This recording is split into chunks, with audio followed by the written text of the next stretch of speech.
తీసుకెళ్ళింది.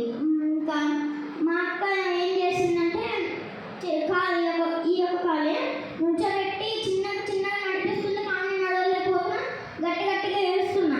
అది అసలుకి ఎండాకాలం, మాకు అప్పటికి కారు కూడా లేదు, బండే ఉంది. అయితే మేము ఇంకా మా మమ్మీ వాళ్ళు నా చుట్టూ కూర్చొని ప్రార్థన చేసేసి మా డాడీ నా మీద గుడ్డేసేసి పొలిటూరు హాస్పిటల్కి తీసుకెళ్లారు. తీసుకువెళ్తే అక్కడ డాక్టర్ అన్నాడు, నువ్వు నడవలేవు కొన్ని రోజులు, నువ్వు మీరు క్రిస్టియన్స్ కదా, మీరు మోకరిల్లు కూడా మోకరించలేదు, నువ్వు నడవలేవు చాలా నెలల పాటు అని చెప్పగానే నాకు ఎంతగానో బాధ అయింది.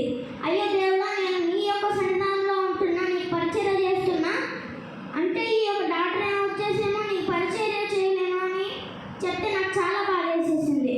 దేవుడా, నీకు పరిచర్య చేసేటువంటి ఒక బిడ్డగా తొందరగా ఎందుకు అనేసి నేను మనసులో అనుకున్నాను. నేను ఇంటికి వచ్చేటప్పటికి వాళ్ళు ఇంకా బ్యాండేజ్ చేసి మా ఇంటికైతే పంపించేశారు. నన్ను పంపిస్తే ఇంకా అప్పటికి మా అక్కలు అప్పటికి ట్యూషన్కి వెళ్ళేసి వస్తున్నారు. రిటర్న్ వచ్చేసి మా అక్క చూడగానే ఇక నేను ఇంట్లో చూసింది. అయితే ఎట్లుంది తమ్ముడికి ఎట్లుంది అంటే, లేదు మీ తమ్ముడు కొన్ని నెలల పాటు నడవలేదు అనేసి మమ్మీ చెప్తే అక్క చాలా బాధపడింది. తర్వాత అక్క నన్ను కొంచెం నడిపేయడానికి ట్రై చేస్తుంటే కాలు కింద పెట్టినప్పుడల్లా నాకు సరిగ్గా పడట్లేదు, కాలు కూడా ఇట్లా వంకర తిప్పుకొని ఉంటుంది.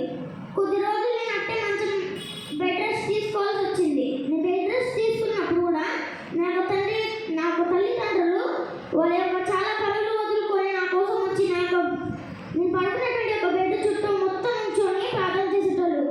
ఇక్కడ నా యొక్క సంఘస్థులు, సంఘ పెద్దలు ప్రతి ఒక్కరు కూడా వచ్చి నా యొక్క చుట్టూ కూర్చొని ప్రార్థించేటోళ్ళు.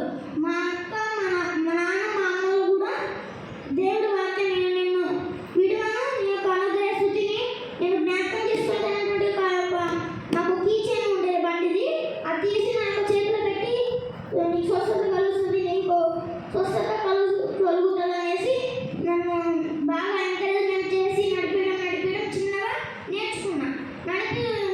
నడిపిస్తూ ఉంటే ఒక్కొక్కసారి నడవడం కొంచెం అటు ఇటు తడబడి కింద పడిపోతున్నా. అప్పుడు కూడా ఒకసారి మా అక్క అట్లనే చేసింది, లేపి నన్ను మొత్తం నాకు నడక నేర్పించి మంచిగా ఎన్నో నెలలు నడవలేదని డాక్టరు ప్రభువైన యేసుక్రీస్తు నాకు చేసిన కార్యం ఏంటో తెలుసా? నేను 2 నెలల్లో మొత్తం నేర్చుకుని పరుగులు తీస్తున్నా, నడుస్తున్నా,